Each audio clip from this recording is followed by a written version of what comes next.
básicamente el uso racional de los antihipertensivos y enfoque terapéutico de los hipertensivos. Cuando a uno le dicen hable sobre hipertensión, lo primero que uno debe pensar es de qué manera enfoco yo una charla para que una enfermedad tan prevalente a nivel nacional y mundial de alguna manera se haga entendible y nos llevemos como puntos fuertes para la casa. Entonces he intentado de alguna manera preparar la presentación con los siguientes tópicos. La hoja de ruta es, vamos a hablar de unas generalidades, vamos a hablar sobre adherencia, epidemiología, algo grande sobre las vías, la terapia antihipertensiva farmacológica y no farmacológica y unas conclusiones. En generalidades, lo primero que uno debe decir es ¿qué es la hipertensión? Entonces la hipertensión ya hace algún tiempo nos la han descrito como la elevación sostenida de la presión arterial por encima de los valores normales para la edad. Eso lo tenemos que tener muy en cuenta.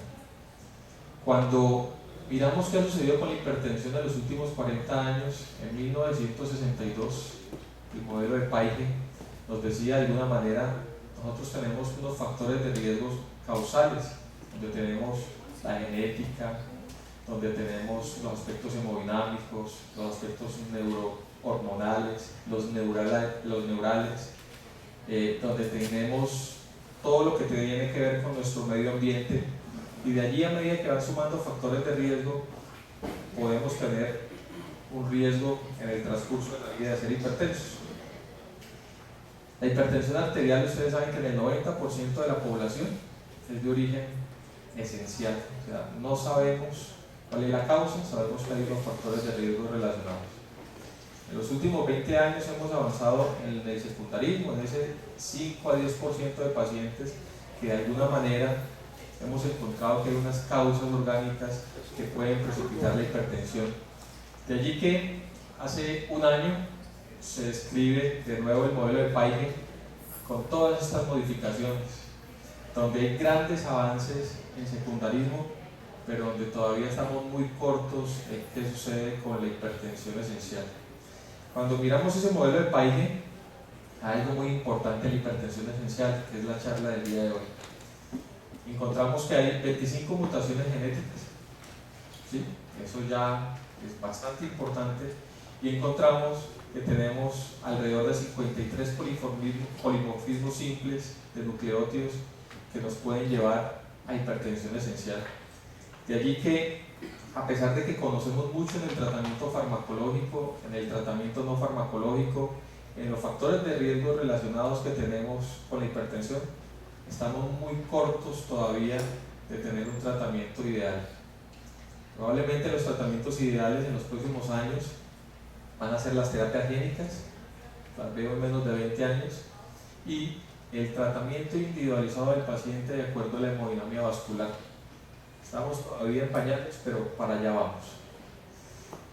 ¿Qué sucede cuando nosotros miramos las estrategias de tratamiento y los beneficios que tenemos de los pacientes?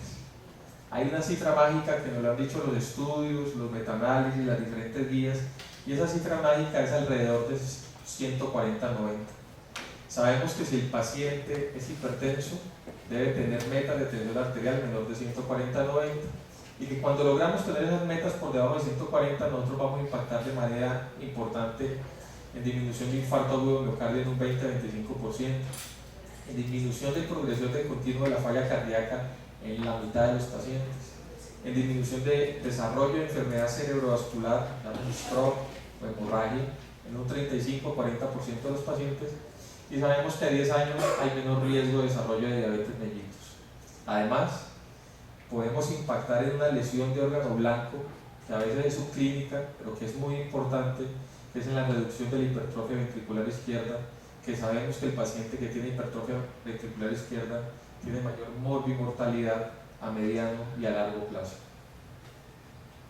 Ahora bien, cuando nosotros hablamos de elementos para estratificación de riesgo de hipertensión y lesión de órgano blanco, lo que siempre nos han enseñado es, pilas con el órgano blanco, cerebral, cardíaco, carotidio, renal, pero lo que nosotros tenemos que comenzar a tener muy claro es que conocemos unos factores de riesgo que ya nos lo describió la cohorte de Framingham en sus diferentes generaciones, y que a medida que hemos ido avanzando se han añadido algunos otros factores de riesgo independientes o no de riesgo cardiovascular, pero que tenemos que saber que esos factores de riesgo conocidos se deben encontrar idealmente en la lesión subclínica. Entonces, un ejemplo es: todo varón mayor de 45 años debemos hacer búsqueda de hipertrofia ventricular izquierda. La búsqueda más sencilla de la hipertrofia ventricular izquierda es la sensibilidad que tiene un electrocardiograma para mirar si tenemos signos electrocardiográficos que nos puedan sugerir hipertrofia ventricular izquierda. Más el electrocardiograma no es el diagnóstico se hace con ecocardiograma, y hay una serie de variables ecocardiográficas donde uno mira el grosor de la pared ventricular de acuerdo a una indexación que se hace por género y unos valores donde miramos qué sucede con esa pared y con ese tamaño de hipertrofia ventricular. Entonces, todo paciente que tenga electrocardiograma que sugiere hipertrofia ventricular debe tener un ecocardiograma transtorácico para confirmarlo. Toda mujer mayor de 55 años, que nosotros, después de haber calculado un riesgo cardiovascular global y tengamos un valor de riesgo cardiovascular global, deberíamos hacer búsqueda de grosor de íntima media carotidia, y el valor que sabemos que es importante es mayor de 0.9 milímetros, o a menos de que veamos una placa de ateroma que tenga alguna importancia. El tabaquismo activo es descrito como un factor de riesgo convencional, tradicional de Framingham, pero tenemos que estar pendiente con el tabaquismo activo cómo se comporta la creatinina de acuerdo al género. No estoy hablando de tasa de filtración glomerular, sino creatinina. Los pacientes que tengan dislipidemia, no voy a entrar a hablar si utilizamos panel americano, panel europeo, si vamos a irnos a metas o si nos vamos a dividir en los 4 grupos clásicos que nos hablan las guías del año de hace un año y medio, sino que básicamente lo que vamos a mirar es, vamos a calcular el riesgo cardiovascular global, idealmente con el score, el panel de score del 2013 que nos propone, o con el modificado de Framingham. Vamos a mirar los valores de colesterol y de LDL, y de acuerdo a eso hacemos búsqueda activa o no de microalbuminuria. No voy a hablar de la lesión de órgano blanco, porque pues allí ya el daño está hecho. Ahora bien, tener en cuenta el valor de HDL menor de 40 en hombres y menor de 50 en mujeres. Acuérdense que Framingham describió que el HDL mayor de 60 es un factor de riesgo protector en el paciente. Ahora, si lo tenemos por debajo de estos rangos, debemos saber que este paciente tiene un riesgo de desarrollar una enfermedad aterosclerótica más adelante. No tenemos forma de valorar su clínica al día de hoy. Cuando tenemos la historia familiar de enfermedad cardiovascular en hombres menores de 55 años y en mujeres menores de 65 años, debemos tener también esa búsqueda activa. Y la obesidad abdominal que hace parte de lo que se llama el síndrome metabólico. Sabemos que hay unos valores para población americana, población europea, población asiática. Recientemente hay un documento del doctor Pablo Ashner donde hace una descripción de lo que puede suceder con la población colombiana y latinoamericana. Estamos más cercanos a la población asiática, y él propone que el perímetro abdominal en hombres debería ser menor o igual a 94 y en mujeres menor o igual a 90, siempre con una variable de más o menos 2. De allí que cuando tenemos estos factores de riesgo tradicionales de HDL, de historia familiar y obesidad abdominal, tenemos que hacer búsqueda activa de que ese paciente no tenga algo más. Las guías, la guía europea nos dice ya con mucha claridad, igual que las guías americanas, ojo, tenemos metas de tensión arterial con buenos niveles de evidencia y con buenos niveles de recomendación. Cuando miramos qué sucede con la hipertensión, entonces hay formas de clasificarla. Está la clasificación americana, está la clasificación de las guías europeas, y digamos que hay una clasificación que a mí me parece muy interesante, que es la clasificación del Reino Unido. Esas clasificaciones de las guías de ahí me parecen muy interesantes, y podemos decir que tenemos una hipertensión de estadio 1 cuando tenemos una tensión arterial clínica mayor o igual de 140/90, que debe estar corroborada idealmente en consultorio con una muy buena toma de la tensión arterial y cumpliendo todos los criterios de lo que nos sugiere la guía de una buena toma de tensión arterial. Un monitoreo ambulatorio de la tensión arterial en 24 horas o un monitoreo ambulatorio en casa mayor o igual a 135/85. Hipertensión estadio 2 presión arterial clínica mayor de 160/100 o un mapa o un MSPA mayor de 150/95 y una hipertensión arterial severa mayor de 180 la sistólica y mayor de 110 la diastólica. Sabemos que hay un comportamiento del paciente en la casa, en el consultorio de la tensión arterial, y un comportamiento circadiano de lo que sucede en el día y en la noche de la tensión arterial. La herencia. La herencia es importantísimo y ya desde el 2010 en este documento nos decían de los pacientes hipertensos, la mitad no sabe que son hipertensos, o sea, no tienen el diagnóstico. Y la otra mitad de los que saben que son hipertensos, el 25% están controlados y el otro 25% no están controlados. Y cuando uno mira diferentes documentos europeos, asiáticos y latinos, estas estadísticas varían bastante. Pueden variar entre el 25% y el 40 y el 45%. De allí que uno siempre tiene que preguntarse por qué puede fallar la herencia. La herencia puede fallar por factores que tienen que ver con el paciente, con factores que tienen que ver con el médico y con la combinación de ambos dos. Cuando nosotros vamos a hacer un tratamiento con un paciente de la tensión arterial, tenemos que saber que la confianza es el nivel de las conductas del paciente coinciden con las del profesional. O sea, la relación médico-paciente es muy importante. Tenemos que acordarnos que al frente no hay un computador, que es lo que estamos a veces más pendientes, sino que al frente hay un paciente. La concordancia es que nosotros siempre debemos discutir con el paciente de alguna manera cómo vamos a llevarlo a metas, cómo lo vamos a tratar y qué tratamiento debe realizar. La adherencia tiene que ver siempre con la ejecución, suspensión y pobre ejecución del tratamiento farmacológico y no farmacológico y la persistencia y la duración en el tiempo de las recomendaciones que nosotros hemos dado. El médico puede caer en una palabra y en un concepto que se llama la inercia médica, y es que a veces de alguna manera nosotros no tomamos las conductas adecuadas de acuerdo a lo que dice la evidencia, de acuerdo a lo que recomiendan las guías sobre hipertensión y de acuerdo a lo que nosotros debemos hacer con nuestros pacientes. La adherencia farmacológica, ya hay muchas cosas descritas y sabemos que las mujeres y los jóvenes varones tienden a ser menos adherentes que los hombres de edad adulta. Los pacientes con enfermedades crónicas como neoplasias, estados demenciales, enfermedades reumáticas y depresión parece que pueden incrementar el riesgo de la no adherencia. Sabemos que cuando hay compromiso de órgano blanco, cuando llega el primer susto, en ese momento el paciente se pone juicioso y mejora la adherencia. El número de prescripciones que tengamos está inversamente relacionado con la adherencia y la selección de la terapia inicial está relacionado también con la adherencia. Los diuréticos son los que a 1 año y a 4 años tienen mayor tasa de abandono en tratamiento. Entonces, por ejemplo, miren lo que sucede en esta gráfica del lado derecho. Aquí tenemos un paciente que inicia un tratamiento de la tensión arterial y a los 100 días hay algún problema con la dosificación del tratamiento antihipertensivo. A los 200 días, un grupo importante de pacientes no despreciables, casi el 40%, han abandonado el tratamiento farmacológico. Variables, número de medicamentos. Si un paciente tiene monoterapia, llamémoslo así, o cápsula única o tableta única, la adherencia es cercana al 77%. A medida que van aumentando el número de medicamentos, el número de tabletas, la adherencia disminuye de manera importante, casi hasta disminuir la mitad. Cuando tenemos frecuencia en el tratamiento, sabemos que la monoterapia o la terapia dual, dada pues con medicamentos que tengan efecto de larga acción, es mucho mejor, 71%, versus pacientes que toman medicamentos cada 12 o 8 horas o cada 6 horas, que disminuye de manera dramática casi hasta 61, 50 y 31%.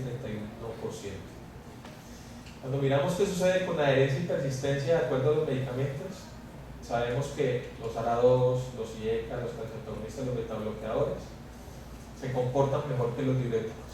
El diurético, ustedes saben que hasta el panel de, llamémoslo así, el séptimo comité nos sugería que la terapia farmacológica de elección de primera línea es un diurético, es la hidroxiapatita.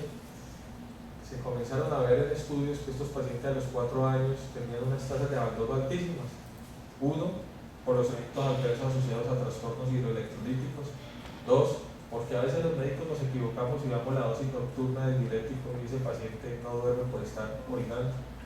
Y 3, porque definitivamente de alguna manera hay unas interacciones con algunas comorbilidades donde los diuréticos pueden pasar cuenta de cobro. Cuando miramos la epidemiología, entonces, cosas muy sencillas. Como todas las enfermedades de riesgo cardiovascular, la prevalencia aumenta con la edad.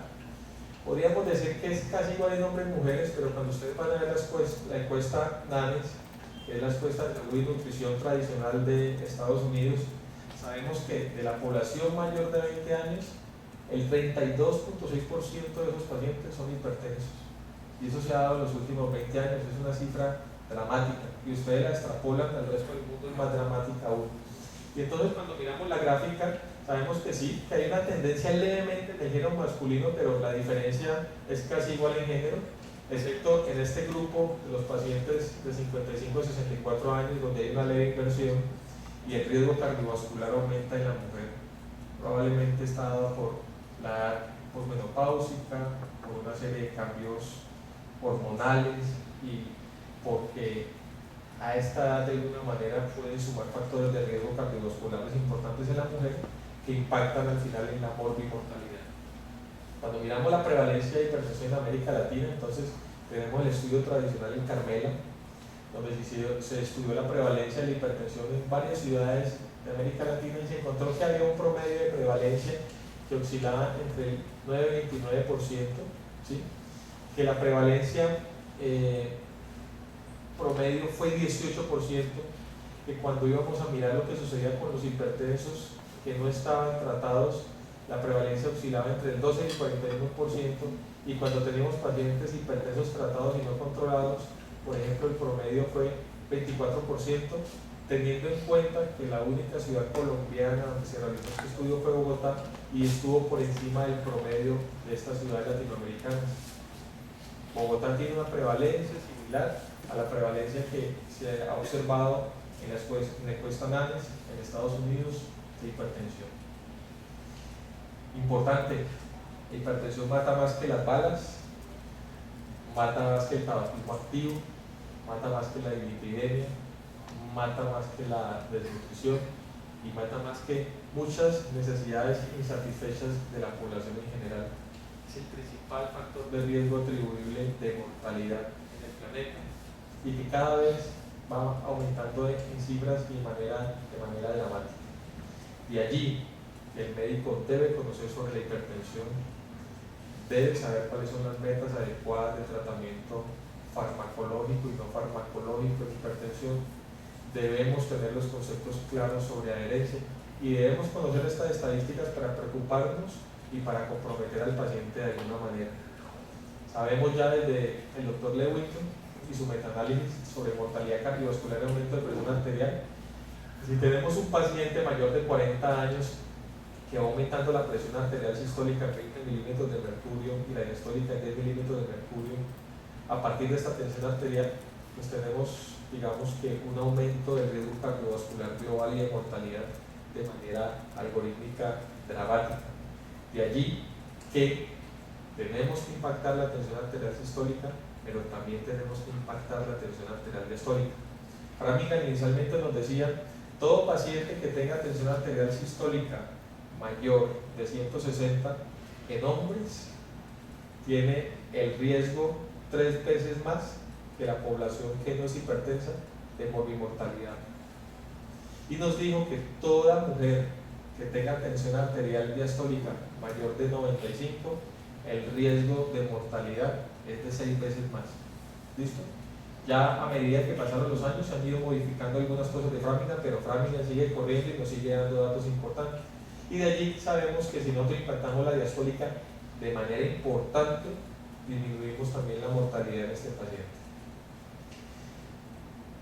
La mayoría de pacientes que requieren tratamiento farmacológico, de acuerdo a los estudios, nos han dicho que logran un control con terapia combinada, terapia dual o más de 2 medicamentos. Por eso, como van a ver ustedes más adelante, las recomendaciones han ido cambiando con el transcurrir del tiempo. Guías. En las guías encontramos cosas muy interesantes. Por ejemplo, me voy a salir acá un momento. Por ejemplo, cuando iniciábamos nosotros, de acuerdo al séptimo comité en el 2003, el tratamiento de tensión arterial. Entonces, en el séptimo comité nos decían, la mayoría de los pacientes deberían comenzar con tensión arteriales mayores de 140/90. Y tenemos unos grupos especiales, como el diabético o el paciente con enfermedad renal crónica, donde probablemente las cifras estaban más bajas y se debían iniciar de acuerdo a las cifras de 130/80, y si tenían proteinuria manifiesta, de pronto unas tensiones aún más bajas. Los estudios mostraron que había una curva J en estos pacientes, y estos pacientes que tenían cifras más bajas de pronto al final tenían la mayor mortalidad. ¿Qué nos dice panel 2011-2014 de las diferentes guías que van a ver más adelante? Edades. Todo paciente menor de 60 años, mayor de 140/90, independiente que esté en grupos o en poblaciones especiales. Todo paciente mayor de 60 años, tensiones arteriales mayores o iguales a 150/90. Terapia de primera línea, séptimo comité, nos decía, en la mayoría de los pacientes, la terapia de primera línea es un diurético tiazídico. Ya saben que el diurético tiazídico es el que a la larga tiene mayor tasa de abandono. Hoy en día nos dicen, la terapia de primera línea puede ser cualquiera de los siguientes: calcio antagonistas, IECA, ARA2 o diuréticos tiazídicos. ¿Listo? ¿Cuál era el diurético tiazídico preferido? La hidroclorotiazida. ¿Cuál es la recomendación, por ejemplo, de la guía americana de diurético recomendado? La clortalidona. Es un medicamento antiguo que se ha utilizado mucho. Algo muy llamativo aquí es que cuando ustedes revisan la guía colombiana de hipertensión del 2013, el medicamento diurético de elección en Colombia es la clortalidona. Problema, no la tenemos, la tuvimos, pero hoy en día no hay registro INVIMA de clortalidona. Pero ustedes revisan las guías nuestras, el diurético de primera elección es la clortalidona. Ahora bien, en el 2003, que nos decían con la combinación de terapias farmacológicas, idealmente la combinación debía ser después del estadio 2. Hoy en día nos dicen, identifique el paciente, hágale el diagnóstico, y desde el estadio 1 usted puede dar terapia combinada si el paciente cumple con unas condiciones, con unas características adecuadas. Entonces, digamos que lo que ha sucedido en los últimos 12 años es dramático y ha cambiado de manera significativa el tratamiento farmacológico y el enfoque de la hipertensión. Cuando ustedes van a ver y miramos las diferentes guías, tenemos, por ejemplo, el llamado octavo comité, tenemos las guías de la Sociedad Americana de Hipertensión y de la Federación Internacional de Hipertensión, las guías de la AJA, las guías canadienses, las guías europeas, canadienses, las guías que tienen que ver con poblaciones especiales, y todas, la mayoría, coinciden en la cifra mágica que les mostré al inicio: el diagnóstico de tensión arterial, el inicio del tratamiento farmacológico después de 140/90. Algunas dividen las poblaciones especiales de acuerdo a la edad, de acuerdo a las comorbilidades, pero digamos que en conjunción todas van hacia un mismo fin, que es disminuir la progresión de la enfermedad y de alguna manera impactar en la lesión de órgano blanco subclínico y clínico. Ahora bien, cuando miramos guías, debemos tener en cuenta dos cosas. Uno, debemos aplicar la guía que más se acerque a nuestra población. Y dos, debemos aprendernos una guía, porque si comenzamos a hacer la mezcolanza de guías, al final no vamos a terminar haciendo nada. Por ejemplo, guía de AJA y ACC 2014 nos dice: miremos a ver, modifiquemos estilos de vida de este paciente, valoremos a este paciente en grupos especiales, miremos qué sucede con la edad y vamos a metas de tensión arterial y definimos cómo iniciamos el tratamiento farmacológico. Las guías ASH de hipertensión 2014 nos dicen: miremos cómo están las tensiones arteriales, estilos de vida saludable, miramos en qué estadio está el paciente, de acuerdo al estadio miramos la raza del paciente, si es un paciente de raza blanca o afrodescendiente, si es de raza no blanca, entonces miramos si es menor de 60 o mayor de 60, Si estamos en un estadio mayor, miramos cómo están las poblaciones especiales y de acuerdo a eso definimos tratamiento. En las guías canadienses son todavía mucho más difíciles y está desde la primera visita que el paciente puede hacer con un diagnóstico de crisis hipertensiva a los servicios de urgencias, hasta lo que sucede con cada una de las atenciones ambulatorias y los diferentes seguimientos que debemos hacer con ese paciente de manera estricta en metas de tensión arterial y paraclínicos. Las europeas, sabemos que hay una clasificación diferente de los estadios de la hipertensión en las guías europeas y ellos nos dicen: miremos cuál es el riesgo cardiovascular de este paciente de 10 años, si tiene un riesgo leve o moderado, si tiene un riesgo alto, y de acuerdo a eso definimos si el paciente va con monoterapia, terapia dual, miramos qué sucede con esa terapia y de acuerdo a eso vamos decidiendo ajustes, siempre teniendo en cuenta las poblaciones especiales. Entonces, cuando uno mira guías, lo primero que nosotros debemos tener en cuenta es la evaluación del tratamiento de hipertensión, cuáles son nuestros objetivos. Primer objetivo, confirmar que el paciente sea hipertenso, lo más importante.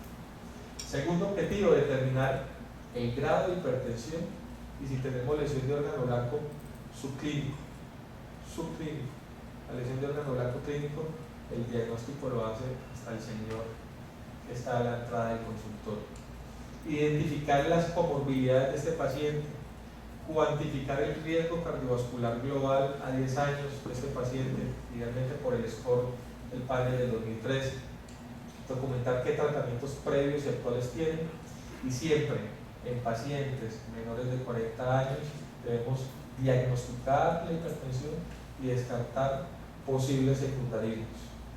No olvidar que hay pacientes que hoy en día tienen 50, 60, 65 años y que vienen con diagnóstico de hipertensión desde hace 30, 35 años y siempre los vemos con diagnóstico de hipertensión esencial.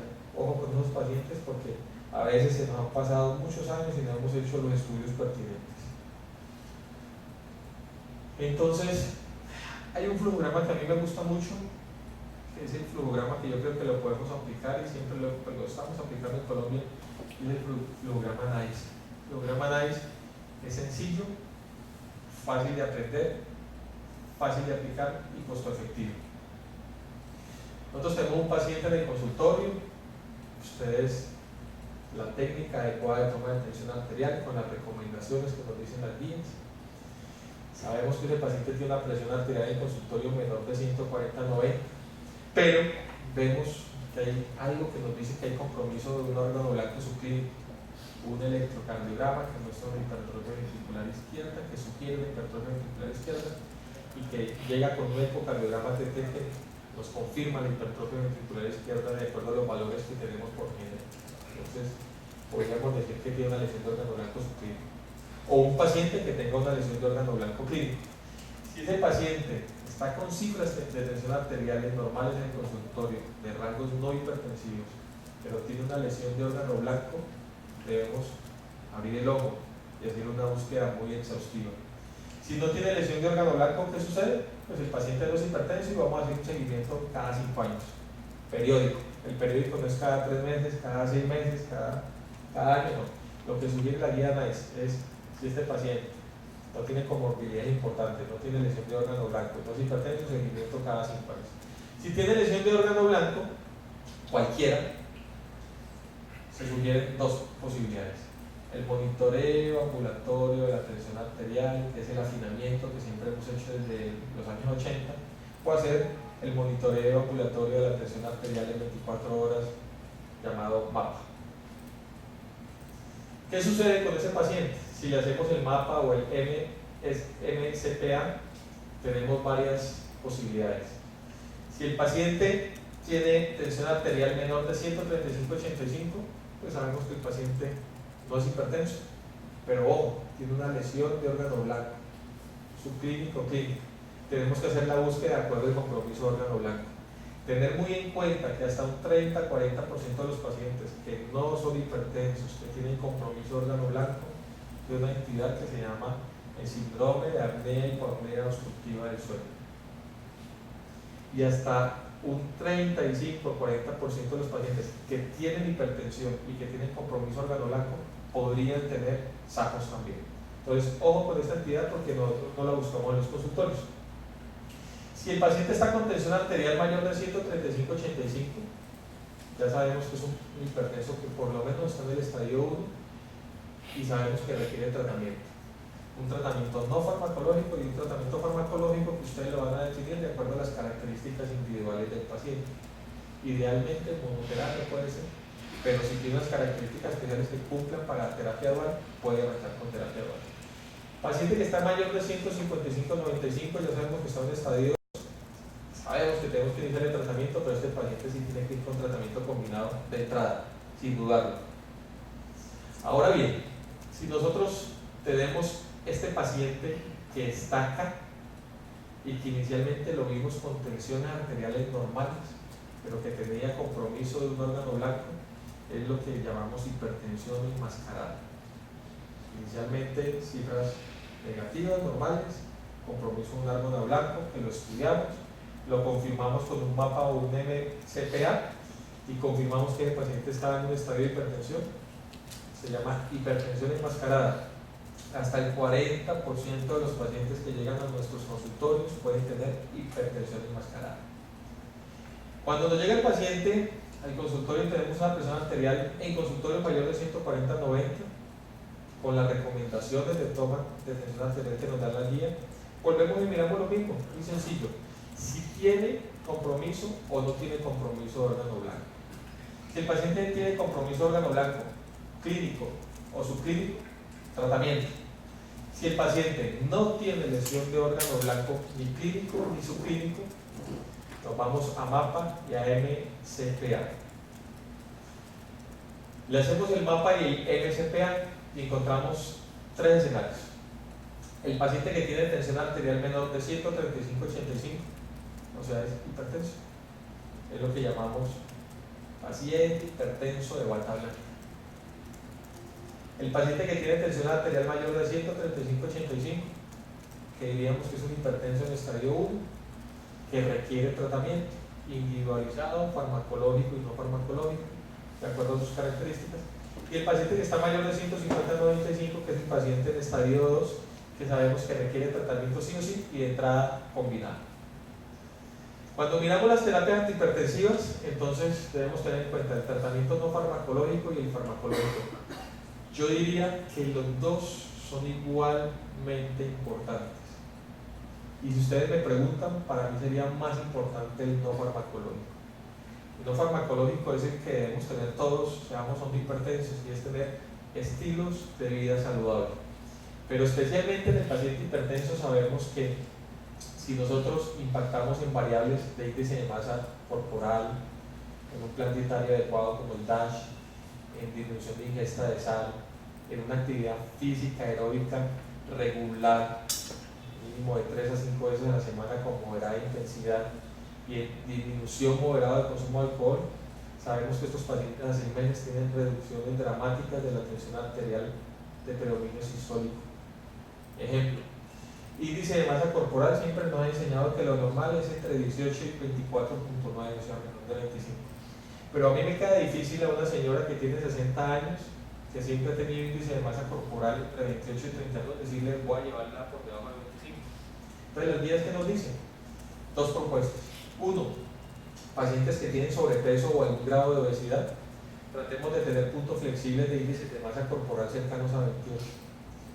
Dos, estos pacientes idealmente, si son muy obesos, deberíamos tratar de ponerle como meta que en los primeros 6 meses tengan una disminución del 10% de su peso corporal. Ojo con los cambios bruscos en cuanto al peso, hay que tener mucho cuidado porque eso puede hacer más daño.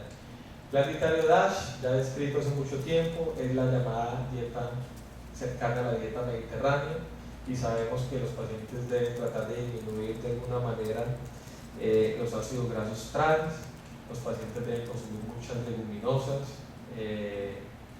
de alguna manera proteína vegetal, tratar de que estos pacientes tengan una disminución de la ingesta de carnes rojas y un aumento de la ingesta de carnes blancas. La ingesta de sal debe disminuirse por lo menos a 2.4 gramos de sodio o a 5 gramos de cloruro de sodio. La actividad física aeróbica dice por lo menos 30 minutos al día, de 3 y yo le aumento allí de 3 a 5 veces a la semana. Pero esto es muy importante porque nosotros los médicos no sabemos formular la actividad física ni la dosificación de la actividad física. Entonces, idealmente los pacientes deberían tener y estar a cargo de un médico que sepa sobre rehabilitación física, rehabilitación cardíaca y actividad física, llámese fisiatra o deportólogo. No es lo mismo la señora que camina todos los días 30 minutos de lunes a viernes a la señora que camina todos los días de manera continua 30 minutos con una misma intensidad, que es lo que ha demostrado que disminuye de alguna manera, impacta en calidad de mortalidad cardiovascular. El ejercicio tiene que ser con una intensidad moderada, no más con una intensidad leve y tampoco con una intensidad severa. Y el consumo de alcohol, si ustedes me preguntan, las guías dicen consumo de alcohol moderado. ¿Qué es consumo de alcohol moderado? Todas las guías lo tienen diferente. La recomendación que uno le debe hacer al paciente es no consumo de alcohol, igual que no tabaquismo. Cuando yo miro qué es consumo de alcohol moderado, dicen es en las mujeres 120 gramos por decilitro a la semana y en los hombres 150 gramos por decilitro. ¿Cuánto es eso? ¿Cómo es eso? ¿Cómo lo cuantifico de acuerdo al alcohol? No tengo la menor idea posible. ¿Qué sucede? Debemos mirar siempre en el tratamiento no farmacológico que tengamos eficacia en la reducción de la presión arterial y que estemos en metas, que el paciente debe mejorar la adherencia, que tenemos que lograr una protección de órgano blanco, que no debemos perjudicar la calidad de vida con lo que le estemos haciendo al paciente y que no incrementemos otros factores de riesgo. Y de allí, en el tratamiento farmacológico, tenemos que tener en cuenta los medicamentos que la medicina basada en la evidencia nos ha sugerido para el tratamiento de la hipertensión.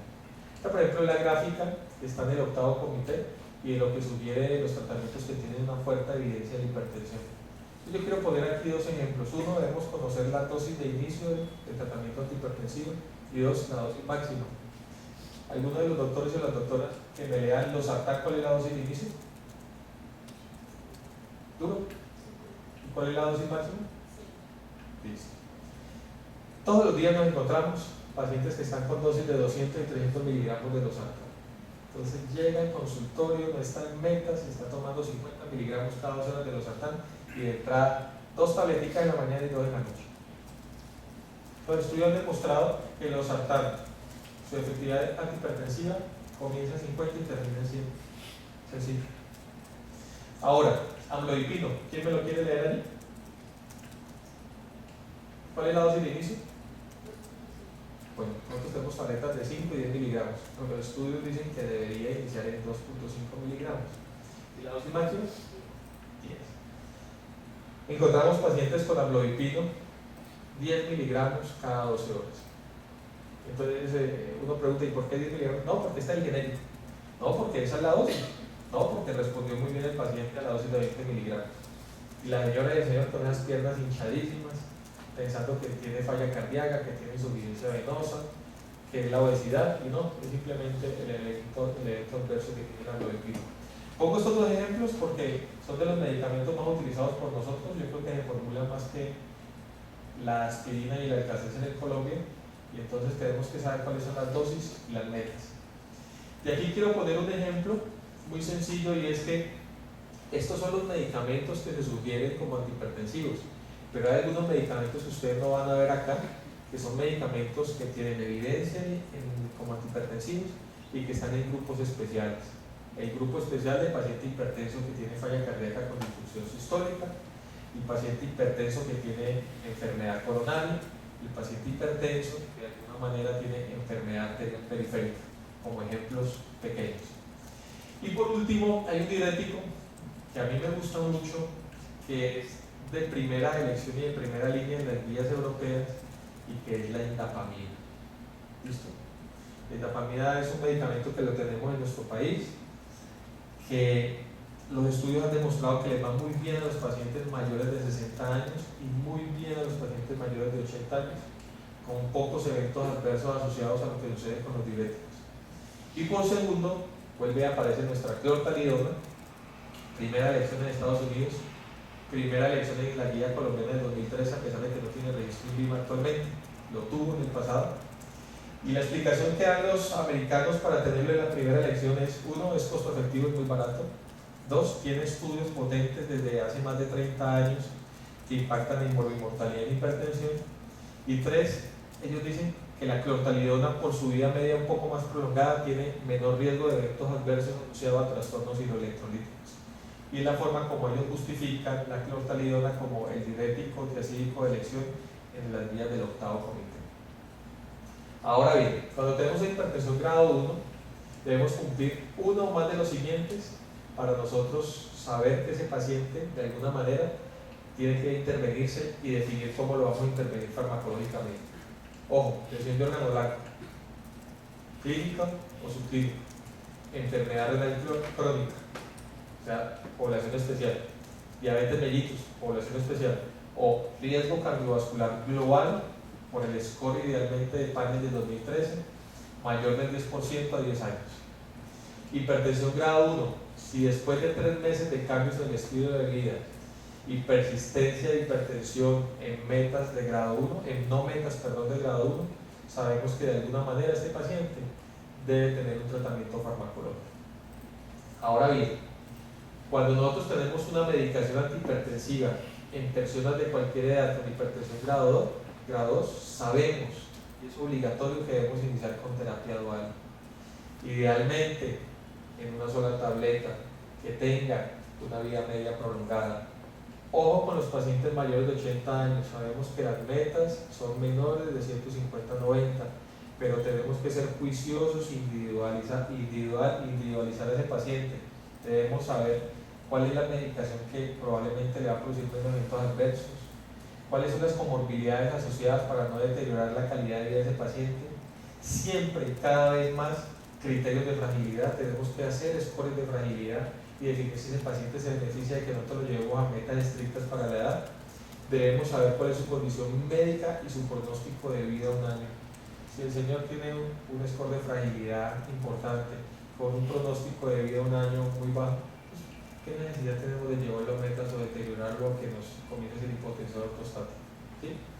Todo paciente menor de 40 años que se le diagnostica hipertensión, ya sabemos que debemos hacer búsqueda de secundarismos, pero allí el tratamiento es multidisciplinario: internista, médico familiar, nefrólogo, endocrinólogo, cardiólogo, neurólogo si es necesario. Ojo, no nos podemos quedar cortos con estos pacientes. Esta es una gráfica que ha sido tradicional y que siempre ha estado en la guía europea sobre las combinaciones posibles. Yo no les voy a hablar de combinaciones posibles, pero el único mensaje que les quiero dejar es esta línea roja. Hasta hace algún tiempo utilizábamos de manera importante en el mundo y en nuestro país la combinación de IECAS y ARA2, con la idea de que había algunos estudios que sugerían que el bloqueo tubular completo de alguna manera generaba mayor nefroprotección, pero se encontró que esos pacientes, en un estudio reportado hace más o menos 3 años, pacientes morían más. La curva J era muy prolongada y estos pacientes tenían mayor riesgo de eventos adversos y de complicaciones asociadas a síndrome cardiorrenal. Entonces, hoy en día no debe haber ningún paciente en nuestras consultas con IECA y ARA2 juntos. Siempre el médico de atención primaria debe conocer cuáles son las contraindicaciones absolutas de cada uno de los medicamentos, que no les voy a hablar, pero debemos saber cuáles son las contraindicaciones absolutas y el por qué no podemos ni debemos utilizarlos. Todas estas estrategias farmacológicas y las diferentes vías, y esta es una tabla de la europea, tienen clase y nivel de recomendación 1A. Estrategias. Los americanos te dicen: usted puede iniciar de acuerdo a la individualización, al diagnóstico y al estadio del paciente. Usted puede iniciar un medicamento, valora hasta dosis máxima, mira las metas y de acuerdo a eso define si requiere añadir un segundo medicamento. Ojo, cada vez hay más pacientes que, de acuerdo a la individualización que hacemos desde el punto de vista clínico, inician con terapia dual. Son recomendaciones. Podemos iniciar un medicamento y luego agregar un segundo medicamento antes de alcanzar la dosis máxima del medicamento inicial.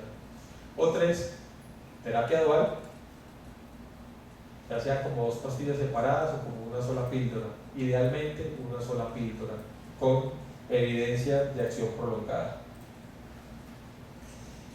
Y este es el flujograma final, también sugerido por la guía NICE y avalado por la mayoría de guías de los últimos 4 años.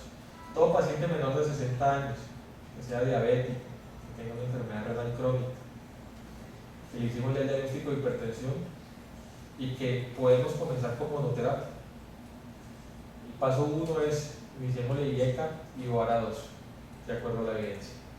Si requiere terapia dual, nos vamos a paso 1 y 2. Si no requiere terapia dual, nos vamos al paso 2 tradicional, que es IECA o OARA 2 más calcioantagonista. ¿Qué es el paso 2? Es el paciente que se le hizo una evaluación juiciosa de estilos de vida, de recomendaciones, que después de 4 a 8 semanas no lo tenemos en metas y que de alguna manera tenemos que llevarlo a esa meta de tensión arterial. Ya lo tenemos a la dosis máxima de nuestro IECA y OARA 2 y debemos agregar el calcioantagonista. Calcioantagonistas en menores de 60 años, definitivamente el que más evidencia tiene es el amlodipino aquí y en todo el mundo. El amlodipino, cada vez salen estudios muy importantes de todo lo que tiene que ver con hemodinámica vascular y con regeneración endotelial, un medicamento que todavía nos falta mucho por conocer, pero que sabemos que impacta de manera importante los puntos duros cardiovasculares. Paso 3, 4, 8 semanas después, IECA y OARA 2, calcioantagonista y un diurético. El diurético que ustedes elijan de acuerdo al análisis que hicieron juicioso del paciente. Y el paso 4, después de los 3 meses, es casi en el espectro del paciente de hipertensión resistente, que es el paciente que está recibiendo un IECA OARA 2 a dosis máxima, un calcioantagonista a dosis máxima, un diurético hidroclorothiazida o indapamida, y que de alguna manera requiere iniciar un inhibidor de la aldosterona. Dentro del inhibidor de la aldosterona ya tenemos la espirolactona o el eplerenone como antihipertensivos. Y aquí paro un momento, porque acuérdense que el eplerenone tiene 2 estudios muy importantes y ahí no nos podemos confundir en pacientes con falla cardíaca. Tenemos un estudio que llama el énfasis y un estudio que llama el éfesus. Decidieron coger pacientes con falla cardíaca cada uno, uno con clase funcional LIJA 3 y 4, con fracción de eyección menor del 40%, y el otro con clase funcional 2, 3 y 4, con fracción de eyección menor del 40%, en pacientes que tenían un síndrome coronario agudo, que eran diabéticos y que se debía iniciar el tratamiento entre los primeros 3 a 14 días. Este eplerenone acá no tiene nada que ver con el escenario éfesus o énfasis. Estoy hablando del eplerenone como antihipertensivo. Y el eplerenone como antihipertensivo tiene estudios muy claros de eficacia y de seguridad. Ahora, el segundo grupo, paciente mayor de 60 años, y aquí ya no me voy a población especial, sino afrodescendiente, 60 años o afrodescendiente. Paso número 1, calcioantagonistas. Calcioantagonista de elección, el amlodipino. Calcioantagonista de elección en los mayores de 80 años, con muy buenos resultados, y aquí voy a dar un nombre comercial, el Adalat Oros. El Adalat Oros es uno de los calcioantagonistas que ha mostrado muy buenos resultados en los mayores de 80 años, que nosotros a veces no lo utilizamos de manera adecuada, pero digamos que en el paciente de 80 años es un medicamento seguro. Paso número 2, si no requirió en este paso 1 iniciar con terapia dual. Calcioantagonista, IECA y OARA 2, o sea, es una inversión de acuerdo al flujograma anterior. Paso 3, calcioantagonista, IECA, OARA 2 y un diurético, ustedes los cogen. Y paso 4, el espectro de la hipertensión resistente, que es igual al anterior. Siempre tener en cuenta, como les dije anteriormente, los medicamentos antihipertensivos de acuerdo a la evidencia, y tener en cuenta que nosotros tenemos que conocer cuáles son esas comorbilidades asociadas y qué debemos utilizar para no irnos a equivocar.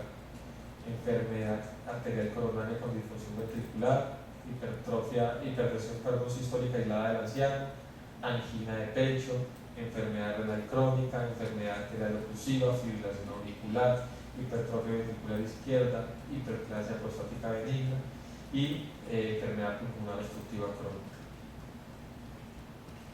Por último, conclusiones. La hipertensión mata, mayor factor de riesgo atribuible del planeta en mortalidad, alta prevalencia en todas las poblaciones americana, europea, latina y asiática.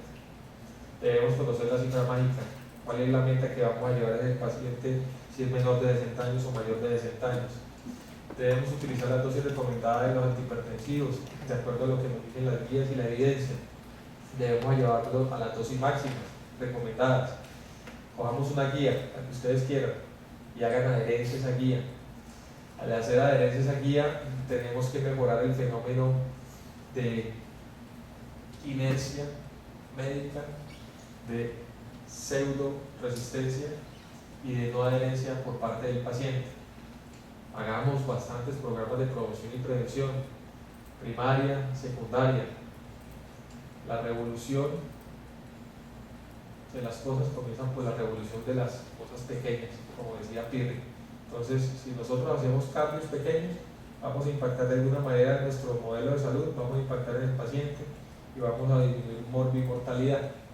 Y por último, la relación médico-paciente es muy importante. Esta es una foto tomada en las dunas de las Palmas de Gran Canaria, al frente de Marruecos. Y aquí hay unas personas. Nosotros lo que tenemos que hacer es coger ese paciente que se encuentra en el desierto, que tiene una enfermedad, que a veces nosotros no explicamos cuál es la enfermedad y cuáles son sus consecuencias, ir hasta esa duna, llegar allí, acompañarlo, sacarlo y llevarlo al agua de una manera para que ese paciente tenga una mejor calidad de vida y podamos ayudarle a impactar en su vida. Muchas gracias.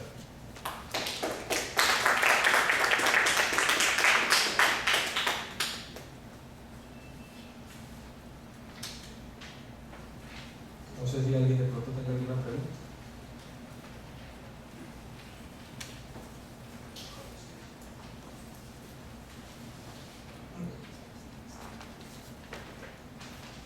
Después de los 80 años, el paciente puede llegar a pasar a ser hipotenso, a sufrir hipotensión, entonces, ¿cómo sería el manejo ahí? Ese punto que expliqué anteriormente, el paciente de 80 años, las guías nos dicen mayor de 60 y menor de 60. Pero si tú ves un cuadro que pasé donde estaban todas las guías a nivel mundial, hay grupos que nos dicen hay que dividir el paciente entre menor de 80 y mayor de 80. Entonces, el mayor de 80 debe tener tres cosas grandes. Uno, tenemos que identificar si el paciente se beneficia de llevarlo a la meta. Score de fragilidad, calidad de vida, comorbilidades, polifarmacia y cuánto puede vivir el paciente en el próximo año. Saben que hoy en día, si usted tiene un paciente de 80 años que cumple con alguno de esos criterios o varios de esos criterios, pues hay que pensar dos veces antes de, primero, de tener tratamiento farmacológico y dos, de impactarlo. No es lo mismo el señor o la señora de 80 años que camina todos los días 2 kilómetros, que es completamente funcional, que tiene una vida común y corriente, a la señora que se encuentra postrada en la cama hace 3 años, que tiene gastrostomía, traqueostomía y que sabemos que es dependiente de toda la ayuda de sus familiares y acompañantes. Lo segundo, un paciente mayor de 80 años, si es diabético, hace disautonomías. Debemos tener mucho cuidado en el tratamiento antihipertensivo y en la elección del medicamento antihipertensivo. Y lo tercero es que el paciente mayor de 80 años tiende a hacer hipotensión ortostática, ya sea postural o ya sea asociado a los medicamentos antihipertensivos. Si usted me pregunta, y es un paciente completamente funcional, yo lo entraría dentro del grupo del calcioantagonista, solito, le va muy bien como monoterapia. Trataría de no utilizar los diuréticos tiazídicos tipo hidroclorotiazida. Lo vemos en todos los mayores de 80 años de nuestro país, pero si usted ve, todos sus abuelitos tienen hipotensión ortostática, hipocalemia, hiponatremia y por eso toman 3-4 medicamentos más. Entonces es individualizar el tratamiento. A los abuelos de 80, mayores de 80 años les va muy bien con el amlodipino, con el Adalat Oros, que no todo el mundo tiene el acceso al Adalat Oros, ¿sí? Y con la indapamina.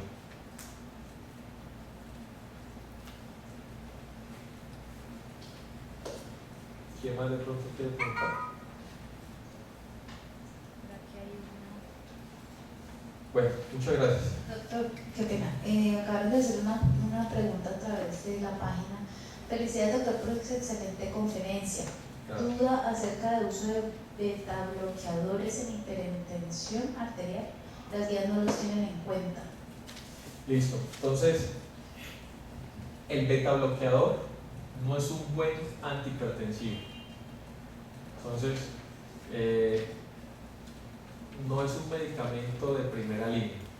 Pero acuérdense que la mayoría de los pacientes hipertensos pueden tener comorbilidades especiales. Entonces el beta bloqueador tiene una gran importancia en el paciente que es hipertenso y que ha tenido enfermedad coronaria, llámese síndrome coronario agudo o paciente con angina crónica estable, o el paciente que tiene fracción de eyección, falla cardíaca con fracción de eyección comprometida, o sea, fracción de eyección menor del 50%, o el paciente que tiene fibrilación auricular persistente, permanente, que requiere una estrategia de control de la frecuencia cardíaca.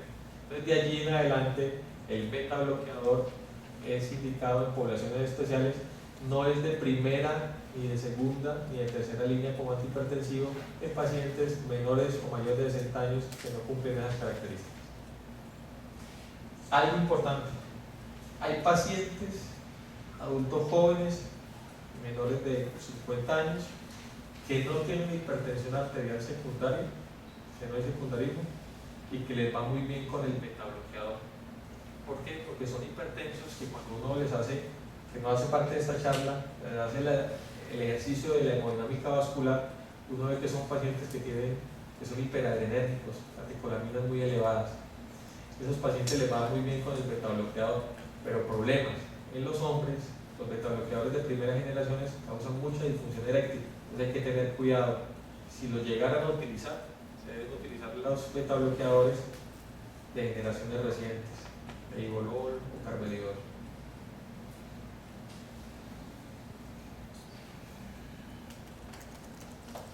¿Alguien más?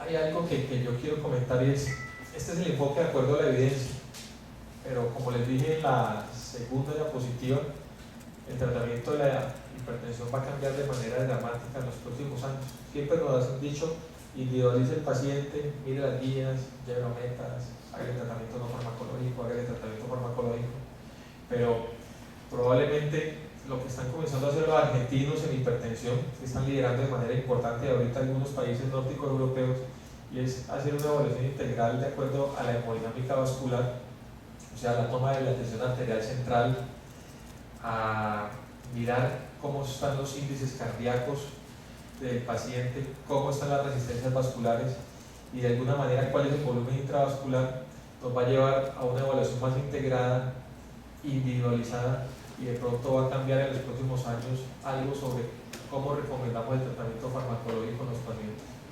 Eso en los próximos 5 a 10 años va a cambiar de manera dramática.